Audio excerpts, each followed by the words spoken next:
ride with this, bro? No. Okay.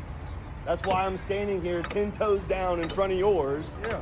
And I'm not shaking in my boots like most Me people. neither. I know Because you're if the cool. police pull up, I'm You're licensed to doing carry. You are too. Yeah, yeah. It's not a difference, so It's it no could big go deal. both ways. Unless you've been completely off the grid, you've more than likely come across a name by now, Chud the Builder. He's based out of Tennessee, and he operates in the space of white supremacist ideology. But what separates him from your average racist is the method. Number one, he is almost always live streaming. And number two, he uses those streams as a vehicle to deliberately target and provoke people, predominantly black people, specifically to generate viral content. Yeah. Y'all chimping out. Y'all believe in freedom of speech? Freedom of speech, y'all know me. Hell yeah. White people can say, right? As you can see in the footage, these young black men are simply going about their day, minding their business, and he walks right up to them. He starts throwing out slurs, using the N-word, and making references to phrases like chimping out, language that is deliberately dehumanizing and designed to provoke a reaction. Because that's the entire strategy. Get in someone's face, push them to their limit, and the moment they respond, film it, escalate it, and use it as content. He's had a surprising amount of success running this playbook without serious physical consequences, though we'll get into that in a moment. But first, I want to zero in on something that reveals a lot about his mindset. In a recent exchange, he wasn't even talking to a black person. He was speaking to an older white man with a southern accent, someone he clearly assumed would be sympathetic to him. And what was his complaint? He said he was being kept out of somewhere because he had used the N-word online, and his defense was freedom of speech. The older man's response was simple. He said 2 of his close friends are black, so no, he doesn't find it acceptable. He told him to move along. And that right there exposes a fundamental misunderstanding that keeps showing up in these far-right spaces. Freedom of speech, as protected under the First Amendment, is specifically about protecting citizens from government retaliation for criticizing or challenging those in power. It protects your right to speak against the government without being silenced or punished by the state. That is what the protection covers. It does not give you the right to direct hate speech at individuals or groups without consequence. Hate speech causes direct harm to real people, specifically protected communities, and depending on the context, the severity, and how frequently it occurs, it can and does result in termination of employment, civil penalties, and in some cases, criminal charges. That is not a violation of your rights.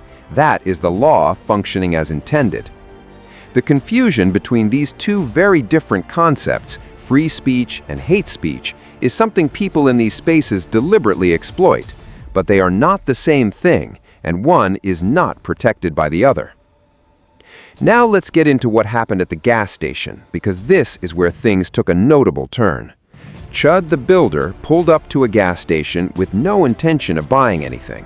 There were several black men there, some pumping gas, some grabbing items inside. He walked in and started doing what he always does, provoking, harassing, looking for a reaction to film. What he got was different this time. One of the men out there was a licensed carrier, and reports indicate that Chud the Builder's own open carry permit had previously been revoked due to his ongoing legal issues stemming from prior harassment incidents.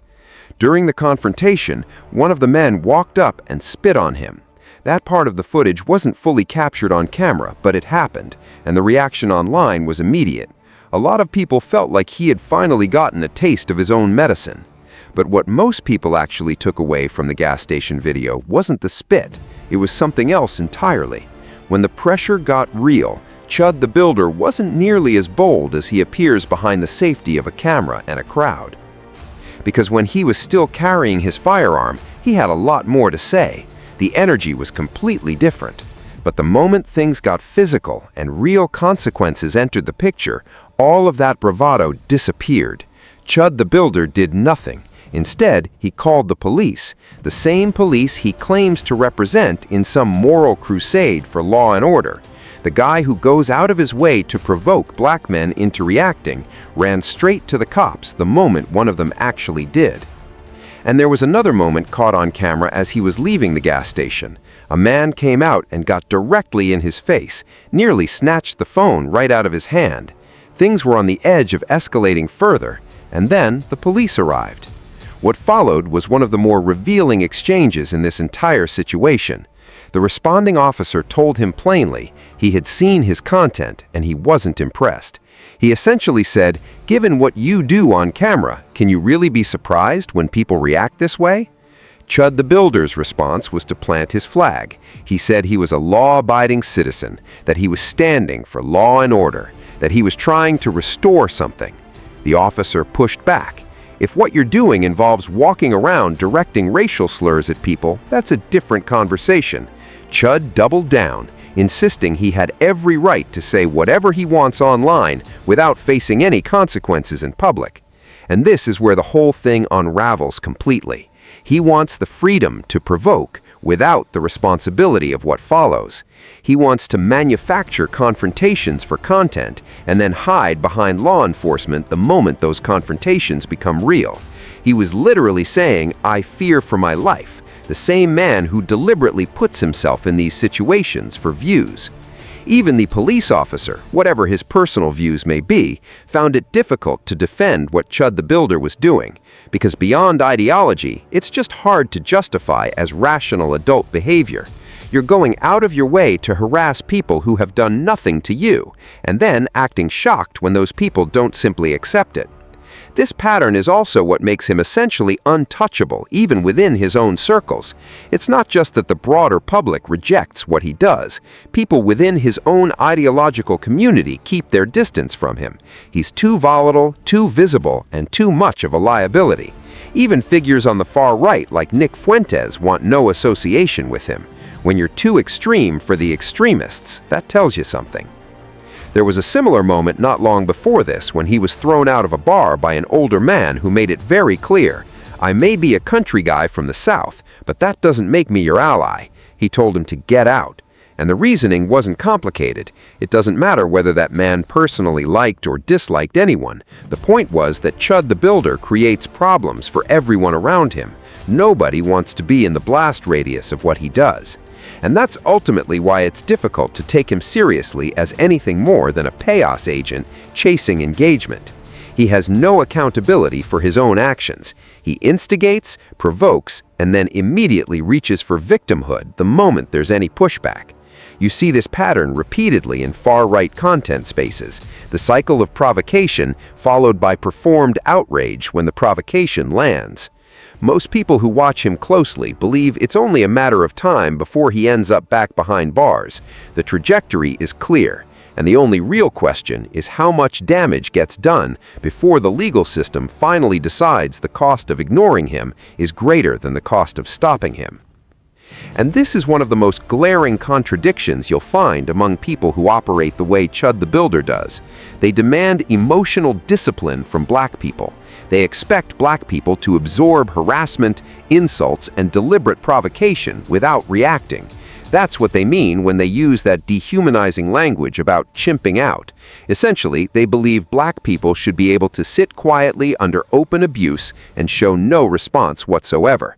But stop and think about what that actually requires. What kind of person voluntarily goes out of their way to disturb complete strangers who have done nothing to them, and then turns around and demands that those same people maintain perfect composure? You're the one who chose to leave your house and insert yourself into someone else's day. You're the one operating outside of your emotions, and yet you expect the people you're targeting to remain completely in control of theirs. What that's really asking for is something much older and much darker. It's asking black people to return to a level of submission that existed decades ago, a time when a significant portion of the black community had to absorb racism quietly, not because they accepted it, but because the alternative was death. You endured it because you had a family to protect and children to raise, and survival demanded a certain kind of patience. That was the reality of the 1940s for many black Americans. That reality began to shift in the 1960s, and there are people today who are genuinely uncomfortable with that shift, who prefer black people return to that older posture of silence and compliance. But that time is not coming back. And here's what's also worth noting. Most people who hold genuinely racist views don't operate the way Chud the Builder does. They keep it private, they pass their beliefs down at home, tell their children who they should and shouldn't associate with, and keep their distance from the communities they feel contempt for. That's still wrong, but at least they're not actively targeting strangers in public for sport. Even you have someone like Eric Orwalt, a figure behind a white nationalist private membership organization called Return to the Land, who has made his views on non-white people abundantly clear. But what does he actually spend his time doing?